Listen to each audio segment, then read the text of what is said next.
Hello, everybody, and welcome to May's edition of our Care Partner Meetup. I'm Polly Dawkins. I am Executive Director of the Davis Phinney Foundation, here with you again this month. We have a special guest this month, as well as our wonderful panelists. And without further ado, I would love to introduce Connie Carpenter-Phinney to you all. Thank you for coming and joining us. We look forward to this month together, Gail, Pat, and I, along with Polly, because we learn from you as you learn from us, and I think that's important. But we also learn from the experts. So today we have an expert with us. So I'm a care partner. For those of you who don't know me, I'm married to the guy whose name is on the foundation, and we have been living with Parkinson's for almost 25 years. It's a long time. And I know some of you are in that same boat, and some of you are with someone or caring for someone who is maybe newly diagnosed. So, we understand that it's a wide range here. Gail, if you don't know, many of you know Gail because she's been with us before. Gail and Pat are both ambassadors for the Davis Phinney Foundation, and Gail lost her husband to Parkinson's and is still giving back in the most tremendous way. And I don't know if you can see it on your screen, but she definitely has her halo and angel wings. I get a lot back in return. It's not just one way. I know, but you're really a terrific resource for us, and you've been through the whole run of the mill with Parkinson's. So we appreciate having you here. And some of you may have questions for End Stage or some of the tough stuff. And Gail's been there, so we're grateful to have you. Pat's also been going through a rough time with his person with Parkinson's. He and she are both real survivors and troopers and fighting for quality of life in the most amazing way, I think. So really great examples here. Pat's a school teacher in Las Vegas, Nevada. He's taking his lunch break to be with us in a stolen office, as he told us. Pat, it's great to have you here. Thank you. Thank you. Yeah. We're good to be here. It's great. And I'm glad to see you guys and see all of you that I can't see. Yeah, I'm happy to see you, and I'm happy to see you smiling. I wouldn't blame you if you weren't. I had a teacher gave me this quote today, and you'll like this. It says, you didn't, speaking to a student that was giving her a hard time, you didn't give me my joy, and I'm not letting you take it away. Oh, nice. And so I'm finding a way to how to live with that in my journey with Parkinson's. Yeah, you can't take it away. I like that. That's deep, Pat. It was. I know. I had to pull her aside and said, that was good. Yeah. Wow. All right. Well, without any further ado as well, I would really like to introduce you to our special guest. We have those of you who have done the Care Partner training with the Davis Phinney Foundation know Jory Fleischer. She and Polly led that program, and it's available to anyone. You just have to sign up for it on our website, and we'll get that link in the chat. But Jory is a movement disorder doc. She knows pretty much everything there is to know about Parkinson's, but she's also got a deep interest in care partners, and has done a lot of research into what's needed and what we can do and how to help inform how she and her colleagues can help inform and support care partners. I don't know if I've characterized that right, but I'd like you to tell us why you picked this specialty to begin with, and say hi to everyone. Yeah. Thanks for being here, Jory. Oh my gosh, well, Connie and the entire crew, thank you so much for having me. It's an honor to be able to join you for this and just to be part of the community. It's really inspiring. So I am a movement disorders neurologist. I went into neurology because I don't have anyone medical in my family, but have a lot of close family members who had various different neurologic diagnoses when I was growing up. And I thought everyone had an aunt in a wheelchair who didn't speak but could communicate non-verbally. I kind of thought that was everyone's norm until I reached some point in elementary school, probably too late, and asked around.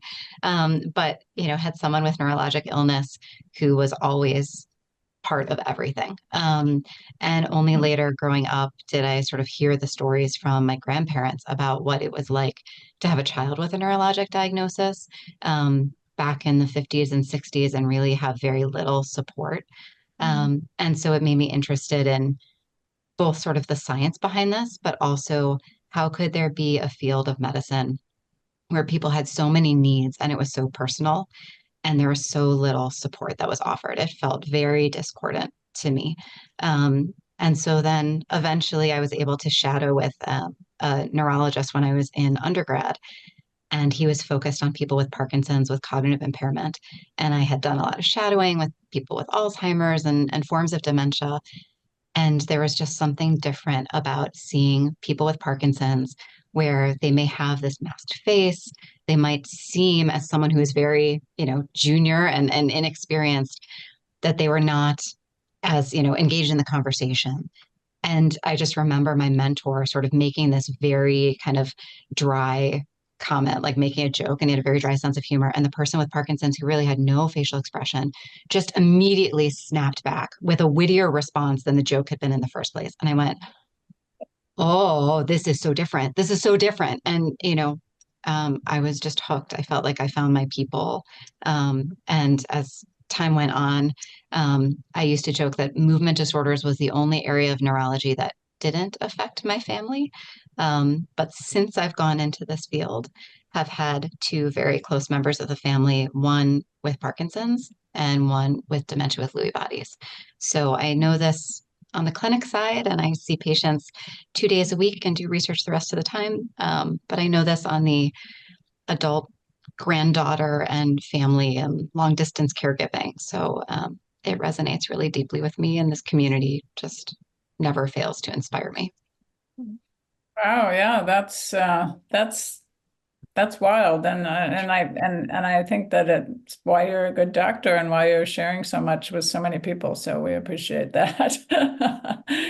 Just this drive to help, right? And it's not always exists. It doesn't always feel like it exists in the medical field, but I do find movement disorder specialists to be special. And for those of you listening who don't know what a movement disorder specialist is, why don't you just give us the quick take on that? I normally explain it, but a lot of people are seeing, most people, not just a family doc, but a lot of people are seeing a general neurologist.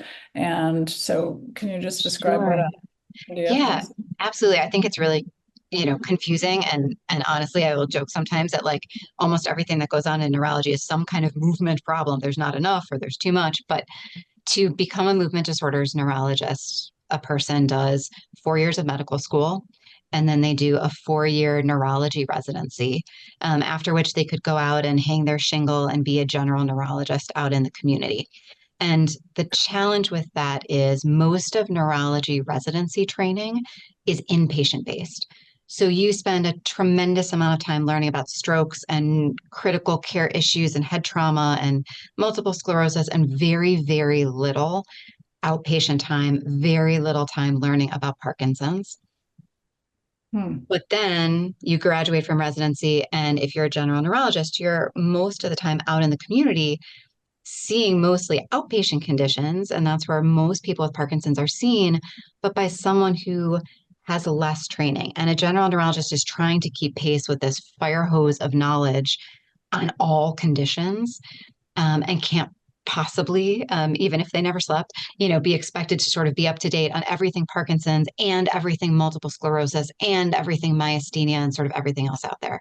So a movement disorders neurologist has done all of that and then chooses to do 1 to 2 years of extra fellowship training, specifically in Parkinson's, which is about 80% of what we see in general, and other related movement disorders. So from there, someone might still go out and practice in the community as a movement specialist, or they may be associated with an academic place and doing some blend of clinic and inpatient time and teaching and research.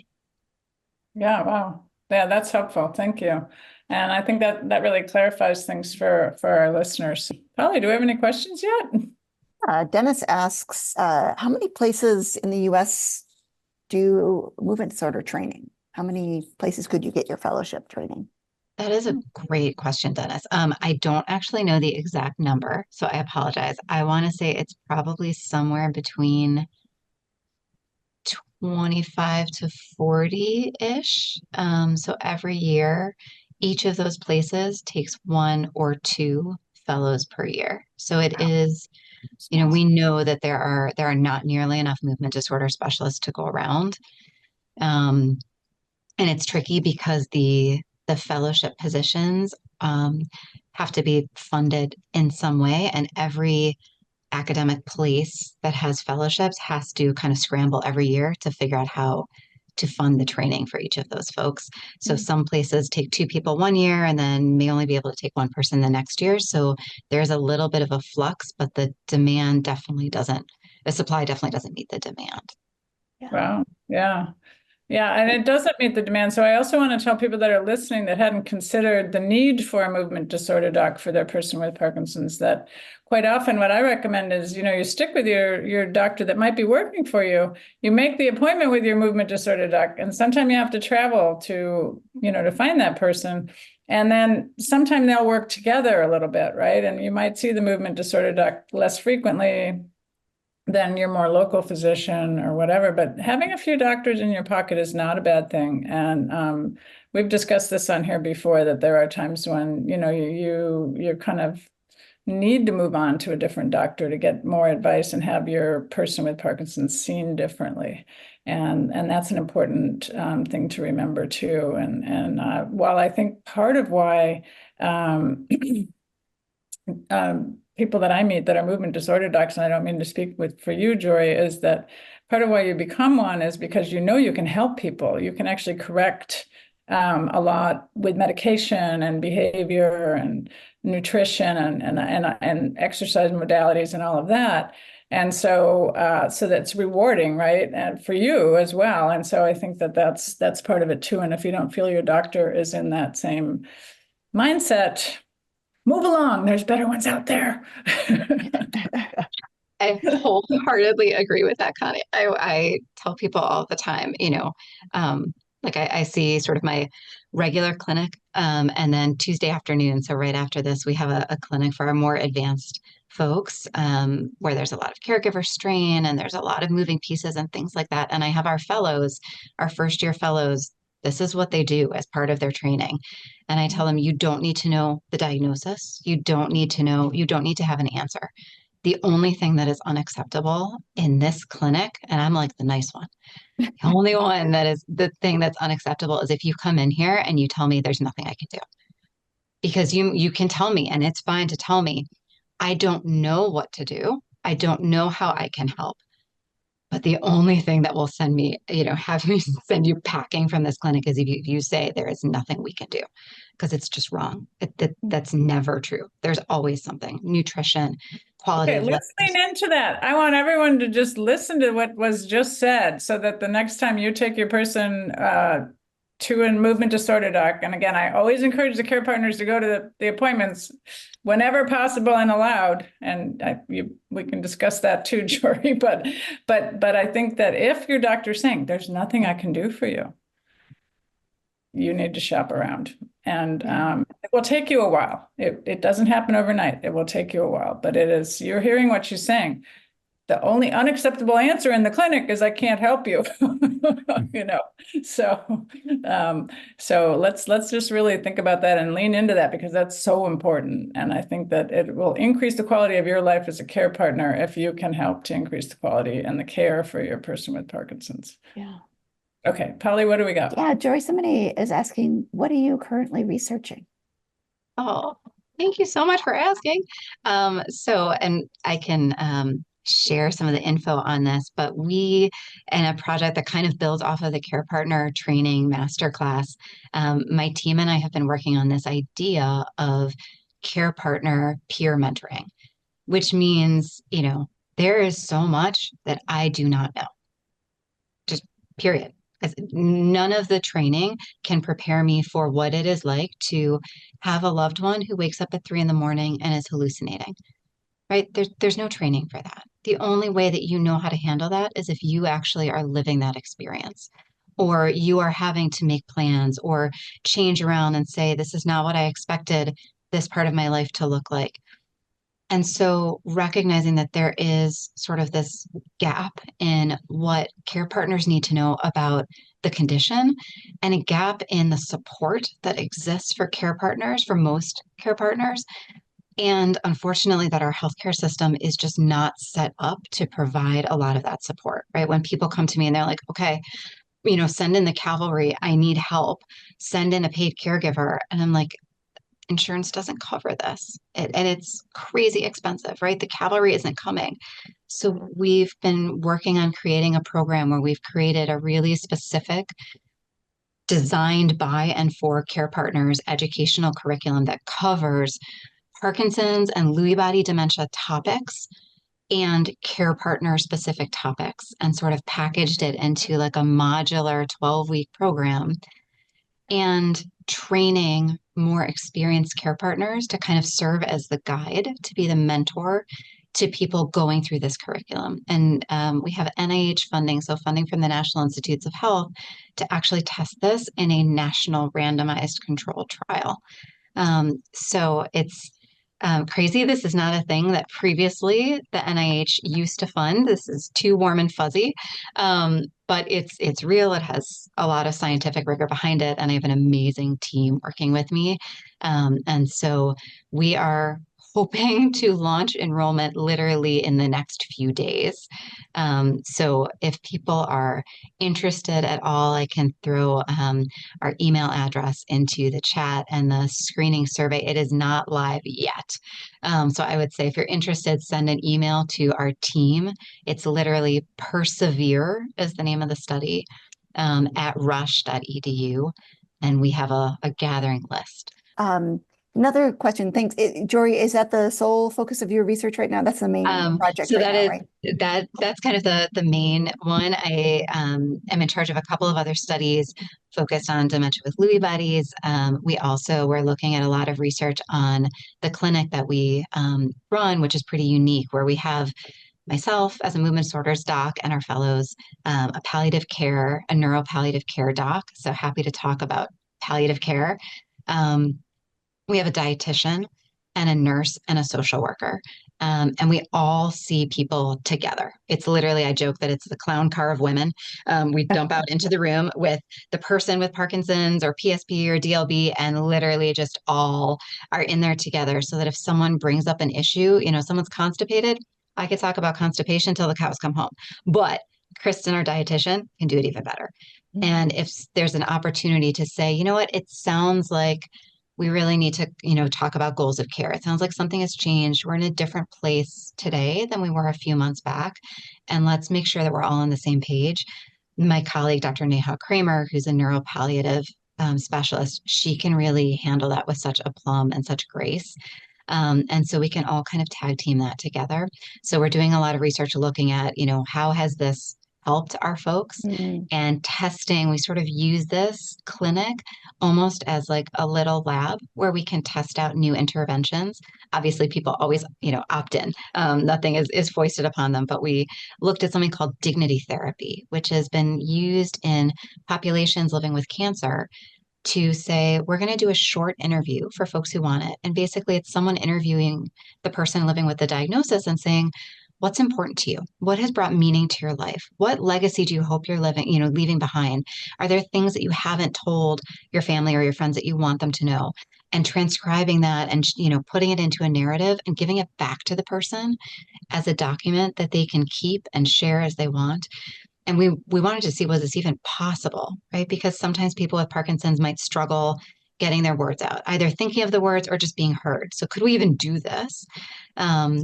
And people were open to it, excited. Our chaplain, Dirk Labouchaine, who just published this, he really led the project. And so we're looking at that. We're looking at a couple other interventions to really bring meaning to people's lives, or help highlight the meaning that is there that maybe sometimes gets lost in the day-to-day and the meds and the fluctuations and everything else. So that's a taste of some of the stuff that I get to work on. That's great. I'm going to check back in with Connie and see if we can hear her again. Hi, Connie. Can you hear me? Yep, yes, we can. Okay. Yeah, I thought you guys were all breaking up. But Joe, you're getting so much positive feedback in the chat. I had a minute to look at that, and people are like, "Oh my God, coming to a theater near you. We need you." So lots of questions there, Polly. I don't know if you've been Yeah, able. we have another question. There's a few questions about cognitive impairment and cognitive decline. One person, Suzanne, asks us about her person with Parkinson's is the cognitive behaviors around his behaviors, especially anxiety. He's tried various meds, but he won't stay on them. Could you address the challenges of cognitive impairment? Yeah, I mean, they are many. And I think while cognitive impairment is not a guarantee, as time goes on, some of the biggest studies that follow people with Parkinson's out over time tell us that if you have Parkinson's for 20 years and nothing else gets in the way, the chance of having some degree of cognitive impairment at the 20-year mark is about 80%, right? And so it is not inevitable, but the likelihood is there. And I think, when we think about cognitive impairment, people often think memory. And I'm guilty of this as a neurologist of saying, what is cognition? Memory and thinking. We put memory first. Memory is less of the issue in people with Parkinson's. It's less of repeating the same conversation over and over because it wasn't even registering. People might repeat the same question over and over out of anxiety because they're so worried that they can't kind of even track. But there are a couple of areas of thinking that can be particularly affected. So attention and concentration, people who used to be able to multitask or shift focus really well, it may be really hard.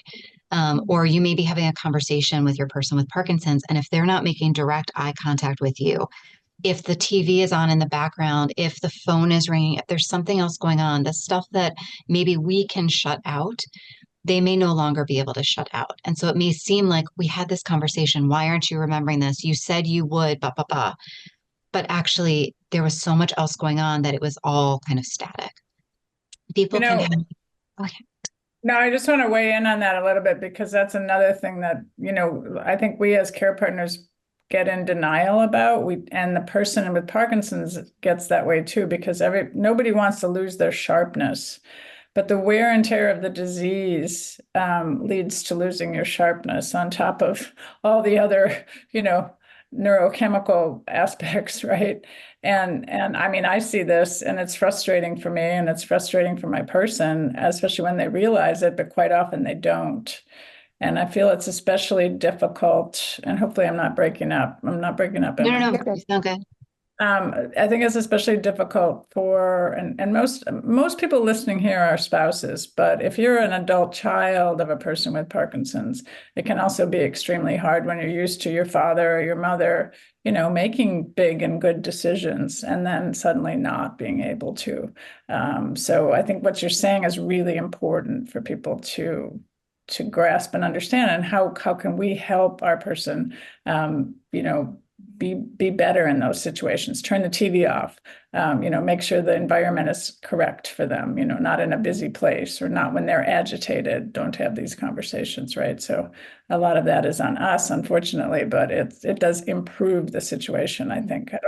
Disagree with me if you want. No, you're so spot on. I mean, I think I love what you said, particularly about changing the environment, right? Is there so much about this that all of us, I think I speak on behalf of everyone, wishes that we could change, right? And right now there are a lot of things that we can't change in terms of the condition itself, but we can change the environment in which the person with Parkinson's is living, and we can change the environment in which our care partners are living, and setting things up, really simple stuff. But it's, I had a care partner who told me literally, she was like, I realized that I was having conversations with my husband and stuff was just going out the window. It was like it never happened.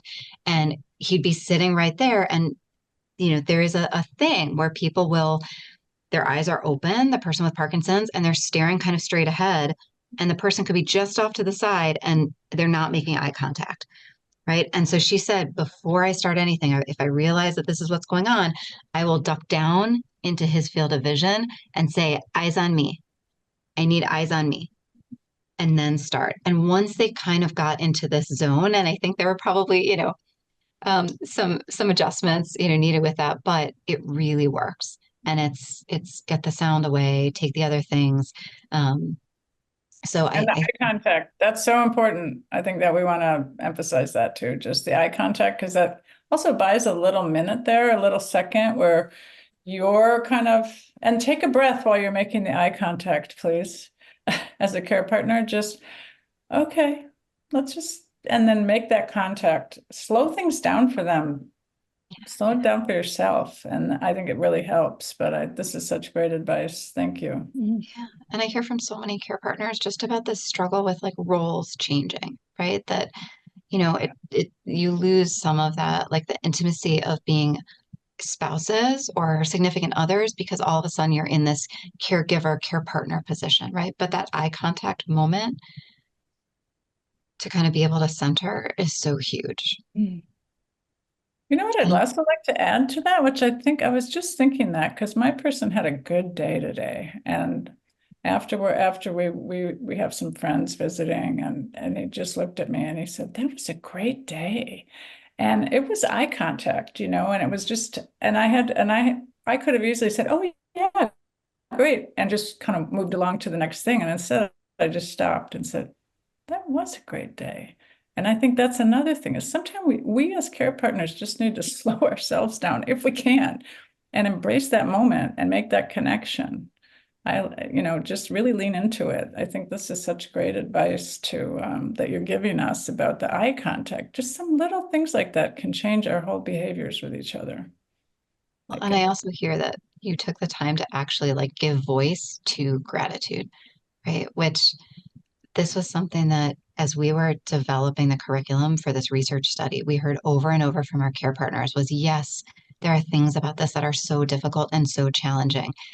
And you need to actively find the positive and actively choose gratitude and practice that. And it sounds, for some people that sounds so hokey, and they can be having a terrible day and go like, what am I supposed to be grateful for? I woke up, right? I have food on the table. I have this. We were able to do this together. We were able to make that eye contact for the moment. And there's really good research that shows that practicing gratitude really helps. Yeah. Yeah, nice. What else we got, Polly? We got a lot I can see. Yeah, I want to see if Gail and Pat have anything to add before we go back to questions. I just had the experience yesterday with my wife, Sydney, that she's at the end of the day, her speech is very soft, and I'm hard of hearing. But her speech has gotten really, really soft, and I haven't adjusted to that yet. And yesterday she said, how would Connie react to that? Would Connie act the way you are? I said, well, I can't tell you if she probably would. I wouldn't on a Zoom call. However, behind the curtain, there may have been an opportunity where a time or two where she may have, but I can't speak for her. But I'm just telling you right now that I am going through the change of accepting some of the changes that you're having. And I just need you to know that. I'm not trying to be mean or disrespectful or anything like that. It's just your quiet speaking is new to me in the way that it is right now. And it's hard. But you were able to articulate that. So that's the other thing and that's what we're saying is, and I get it. Some people don't have the time to just slow it down and have these conversations. But if you're to keep the relationship going and have her understand the challenge for you, it's not just about them. Yeah. We suffer too. Gail, do you have anything to add to the conversation that you feel? It reminds me that I always felt that the ultimate task is always on the caregiver always. So it's always something that we can do to make things better. We can do this. We can have them swallow so they don't drool. We can ask them to blink. We can arrange the whole house. And, thinking back, there is never a time that I felt like I was really in the moment. I was always had to be steps ahead of what was happening. And it's very, very hard to relax. And everyone talks about patience. I don't know. If you're brain dead, you can have a lot of patience, but the care partner has to be present at all times. And it's exhausting. And patience, and we can't do it 100. You cannot be 100%. If you get it right 90% of the time, give yourself a congratulations, because hell, that is amazing. So don't get down on your case. Don't feel guilty if you lose it. You're only human, and it is a huge task, and you're on duty all the time. Even when you think you're not on duty, even when you're away and having a break, you're still on duty. So don't worry about the patience. You'll be given a pass on that. Yeah. Sure. Thanks, Gail. Jory, Angela, who joined us as a panelist a few months ago, or maybe even last month, asks you, neuropalliative is such a new field of support for Parkinson's, at least for many of us. Can you describe or explain what is neuropalliative care? What does it mean for a care partner? And then how would a care partner find that type of offering in their area? That's a great question. And I think it's going to vary. The answer probably varies depending on who you ask. I mean, palliative care has been around for a decently long time, but mostly came out of the world of cancer, and sort of spread to include other life-limiting conditions. And palliative care, kind of by nature, means an interdisciplinary team. Doc, nurse, social worker, all kinds of assorted folks who are working together, either as the main team for a person living with a serious illness, or hand in hand with the other healthcare providers who are taking care of that person, really to focus on holistic care. Who is this person? Not just, I'm treating this tumor. They're not treating a tumor. They're treating a person who has something, right? And treating the family and the network around that person. And so this idea of palliative care that really is, with whatever time a person has, let's maximize the quality of life during that time, right? And so there are palliative care specialists. So these often are individuals, they've gone to medical school, so 4 years of med school. They've done often a 3 or 4 years internal medicine residency, and then a fellowship in palliative care and hospice. And this is really hard because I talk with care partners all the time. They're like, why do those terms have to go together? They are not the same thing, but they go together. So palliative care is that comprehensive, quality of life focused care for anyone with a serious illness, regardless of age, regardless of stage of illness, if we have a staging system. And it can coexist with curative treatment if we have it. So, for example, 25 years ago in the world of cancer, people would see their oncologist, they would get treated for whatever they had. And then when the oncologist was like, all right, we've tried, chemo regimen number 37, even though it didn't really have a chance of helping, now I'm sending you to palliative care. It was sort of like I'm done, they take over, this is it. And there was understandably a huge amount of stigma of like, palliative care means you're giving up, or hospice means you're giving up. And it's absolutely not true. I think of it actually as we're leaning in and doing more. And now there's a tremendous amount of research, first in cancer, that showed introducing palliative care, not surprisingly, supporting all of who a person is, not just all of their symptoms, but who they are as a person, and the network that supports them from the very beginning, leads to better outcomes, even among people with metastatic stage 4 lung cancer. Those who were given palliative care instead of just usual care, not only had better quality of life, they lived longer. And we see this now being introduced in Parkinson's as well. So there are palliative care teams. There are neurologists who are trained also in palliative care. So there may be neuropalliative care specialists. Um, there are a few of these clinics like ours that are integrated sort of neuropalliative movement clinics. I would start with asking your person with Parkinson's healthcare team, what's available. How soon do you recommend someone do that in the journey, or how do they know when to consider palliative care? It's a great question. I don't think that there is any wrong answer. There's a great paper by Dr. Benzie Kluger, who's a pioneer in this field, and he's got this graph that shows what's the need for palliative care. And the need is high even at the time of diagnosis, right? Because this is just an inflection point in life of this was not part of the plan. This is not part of the plan. What does this mean? Who am I? What am I supposed to do with this? What do I do with my family?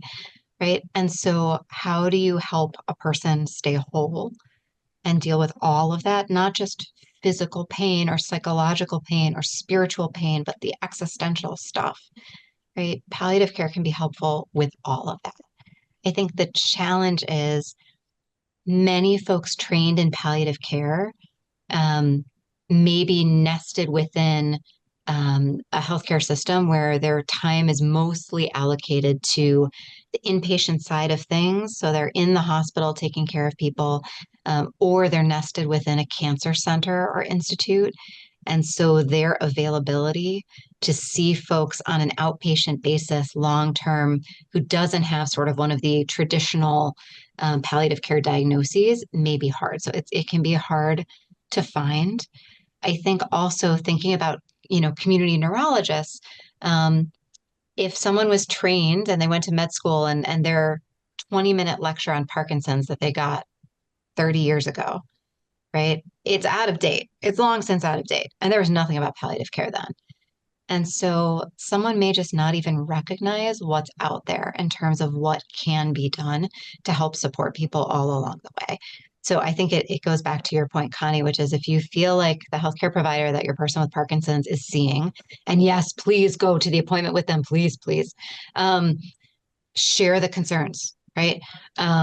If you feel like things are being written off or are being ignored, you're asking for palliative care or you're asking for any other support from a subspecialty and they're saying like, it wouldn't help or that's not appropriate. You're never wrong to get a second opinion. And anyone who tells you you shouldn't get a second opinion, you should probably get a second opinion. So you need to feel comfortable with your team. Just because people should give it a try. Just because you sign up for palliative care doesn't mean you're signing your rights away. If you don't like it, if it's something that doesn't fit for what you need, it's not the end. I mean, you just say, well, we changed our mind. And the same thing with hospice. You can go into it or you can go out of it if you're eligible, but you're not signing anything away. And palliative care is a big help for the caregiver. Takes some of the responsibility away, some of the decisions away. So if you're at the stage where you're really getting exhausted and you don't know where to turn, give it a try. And I think I 100% agree with everything you just said, Gail. Those are great points. And palliative care also, they often have a lot of training in helping have goals of care discussions. What is most important to you at this point in your journey? With Parkinson's and in general, right? If something were to change, if you couldn't advocate for yourself, who do you want making decisions for you? And what kind of decisions do you want them making? And have you talked about that with them? Right? So putting into place advanced directives with just like hospice, you can have a document and never use it and revise it, right? But having sort of that emergency plan of just in case something happens. And we talk about this in our clinic all the time too, is often there's this focus, and I see in the chat that, Karen said, I feel frustrated there's not more time given for care partners to speak or have their comments addressed. one thing that we'll often say in clinic is as much focus as we spend on the person with Parkinson's having a healthcare power of attorney, someone to make decisions, a living will, having their discussions, what they want written out, it's important as a care partner that you have that too. Because Connie had an injury, it sounds like, right? Our care partners get injured either as part of caring or just randomly. So if you are in crisis, who's making decisions for you? And even though these can be really difficult conversations to have and documents to complete, for so many people, once they sort of go through this exercise, it's like, okay, this is done. I can check this off the list, and there's some piece that kind of comes with, I know that this is taken care of, and I can change it in the future, right? If something changes, but this is a little bit off my plate. And it's a gift to family and those around you that like they don't have to question what decisions you would want made, your person with Parkinson's wants made. It's out there for them. So palliative care can be really helpful with that. Complete shift to a question that Doris asked, and a bunch of folks agreed with her, was, I'm trying to find it again, but how do care partners find the right balance between allowing their person with Parkinson's to do things they want to do? The examples she uses are use tools, climb stairs, paint, try to do repairs, and then the functional and safety concerns. It's a great question. It's a really hard question. I think it's very individual. I think, everyone with Parkinson's is different. We have textbooks.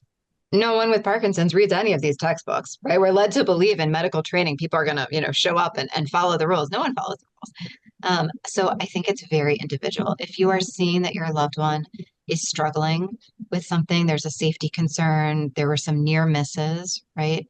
Let their healthcare provider know. So I've had people who, because of cognitive change, have almost burnt down their houses, right?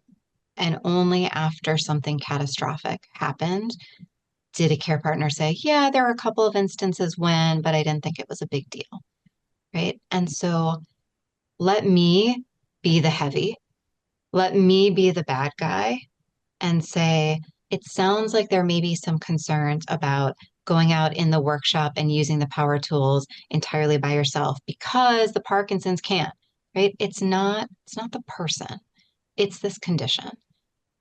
And we want them to thrive and be able to do everything they want to do. So oftentimes an occupational therapist, I feel like they're some of the unsung heroes in the healthcare world. There are troubleshooters, right?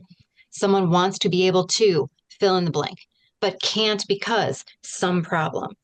Bring that to an occupational therapist.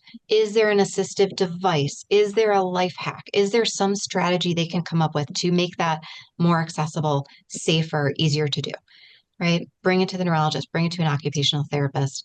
I think those are ways to go about that. If it's a concern about driving, right? I think there's sort of these safety concerns that could affect the person with Parkinson's, more broadly, the care partner, the family. And then there's kind of the category of things that could affect people even beyond that, which to me is driving, firearms, other weapons. Right? If there are concerns in those realms, please tell your person's healthcare professional. Occupational therapists and some physical therapists can do driving safety evaluations. So it's not just you go to the DMV and, depending on who's doing the road test and whether they're having a good or a bad day, it's a yes, no, right? It's someone actually tests and, looks at how is someone's visuospatial function, which is another area of thinking that can be affected by Parkinson's. Is their depth perception affected? And if so, maybe we can fix that with different mirrors or different angles, right? And we can preserve the ability to still drive. Or no, there's no great way to do this. And this is really unsafe for them and for everyone out on the road with them. And we need to retire from driving, right? So I think it's very individual. It's very situation specific, but something to please bring up. Yeah, and I just want to weigh in. We have talked about this, and people that ask this question a lot. How do I know when my person can't drive? And as a cyclist, I think if you think your person can't drive, we need to get them off the road.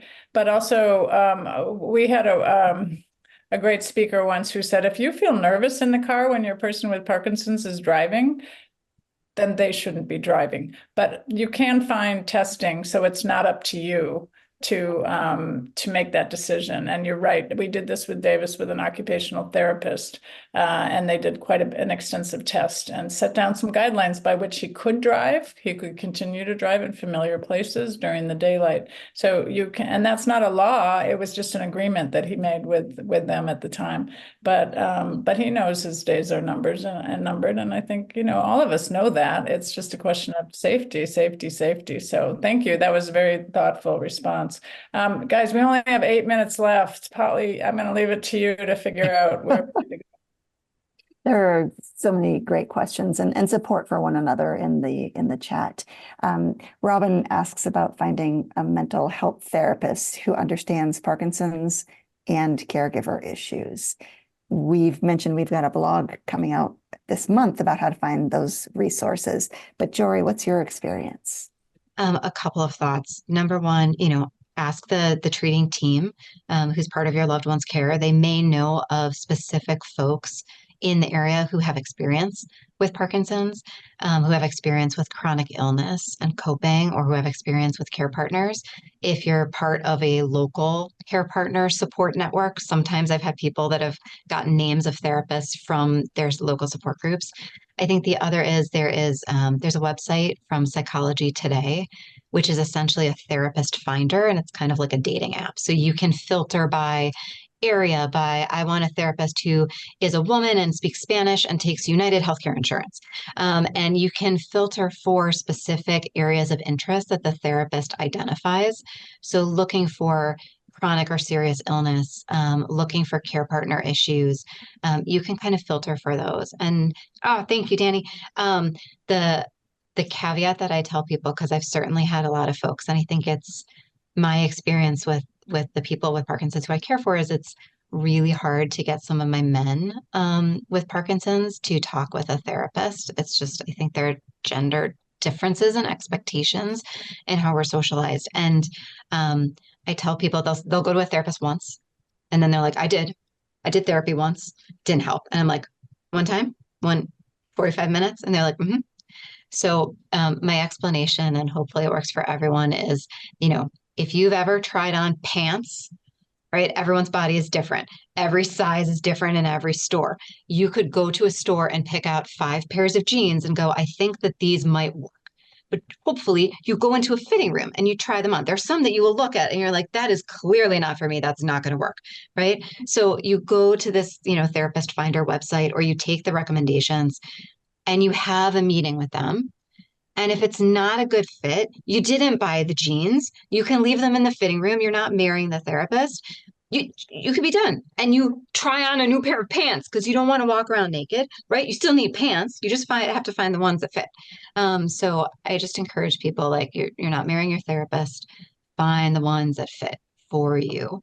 Thanks for that. And there's a great article that we just put out, the American Academy of Neurology's Brain and Life magazine, which is like free and public facing and has a website. Just to get back to the driving issue, there are a couple of great articles about, like, how as a care partner, do I know if I should feel worried about my loved one's driving? How do I bring this up? What do I do? So Connie, I love do you feel safe? You know, a mentor once said, ask the person or the family, do you have young kids or young grandkids? Would you feel safe with the person with the condition driving with the youngest kid in the car? And if there's any hesitation, that should be a sign of, we need to think about this. Oh my goodness. We're coming to the end. I guess I would ask the panelists and Jory, are there things you were hoping we would cover today that we haven't touched on?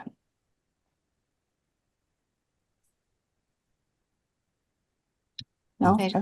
I think that, I'm sorry. Hi. Hey, Pat. You showed up on my screen as I talked. That's great. You know, we have a great example of a very caring, educated, involved movement disorder specialist with us today. And that's not always going to be the case.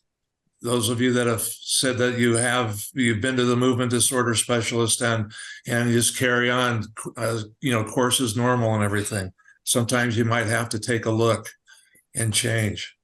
We did that, and it's the best thing. Also, one of the things that we do is we have a primary care physician now that understands all of the things that we're going through, and she's actually a concierge doctor, so that we can call at any time, and morning, noon, or night, Monday through Sunday, and be able to get additional help that way. It's not. I mean, I'm not getting a new truck this year because of that, but it's the best money that Sydney says we've spent on that with that concierge doctor. She helped us get through a really rough time, along with our movement disorder specialist in this past month. But it's always okay to make a change or to even go out and get that a second opinion. We have the best movement disorder specialist in Nevada, I think. And we went to Northwestern, we went to Cedars-Sinai, we checked around to find out what's going on. And as part of the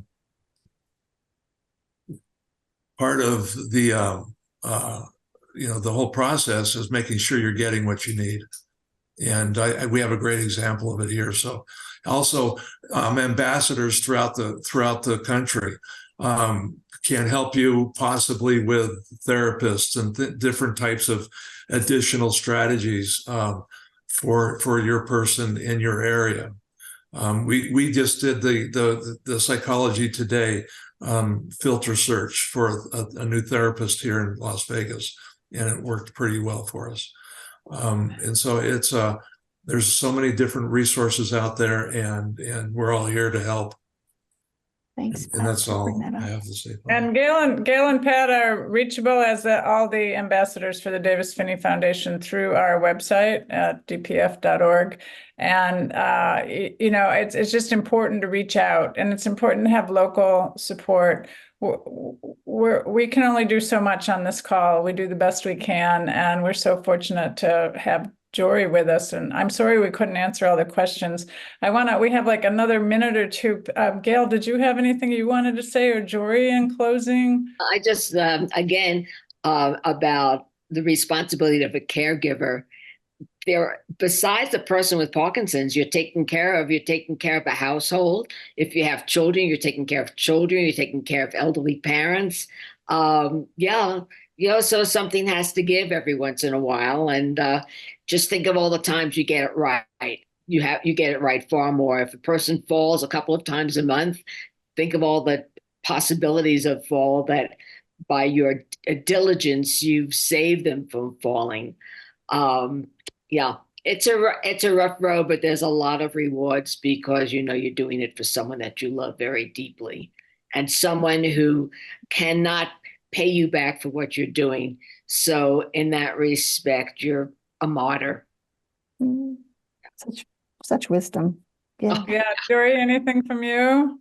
Just to thank you all, everyone who organized this and everyone who tuned in. I know, and in many ways, I cannot possibly know what you had to put on pause to be able to just carve out this hour. And you did it. And it's huge. It's huge for you. It's huge for your person. I think just know something Gail had said earlier about you're always on. You're just always, always on. And you may be the only one who really sees all of those fluctuations and the highs and lows. And we know people with Parkinson's can come into the doc and they put on a show. They look better for me walking down the hall and strutting and swinging their arms. And their family is like, this is not how they look at home.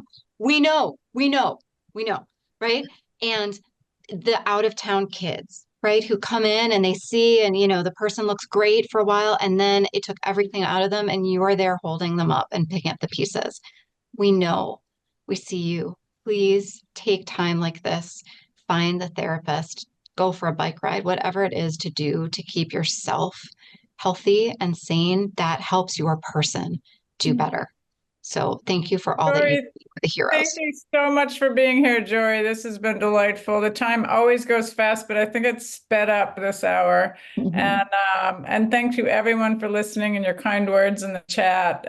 We do appreciate you so much, Jory. And Gail and Pat, I appreciate you to no end, to the moon and back, as well as Polly, who keeps things going with the foundation. And much love to everyone. We'll see you next month in June. What's the date, Polly? Tuesday, June 4th, we'll be back. Yes, we'll And be as Danny back. mentioned, the recordings, the links, the write-up of today will be available probably in a few weeks' time. We'll send them out to you. Yeah. We will also notify you and send you more information about the Persevere Care Partner Mentoring study that Jory mentioned.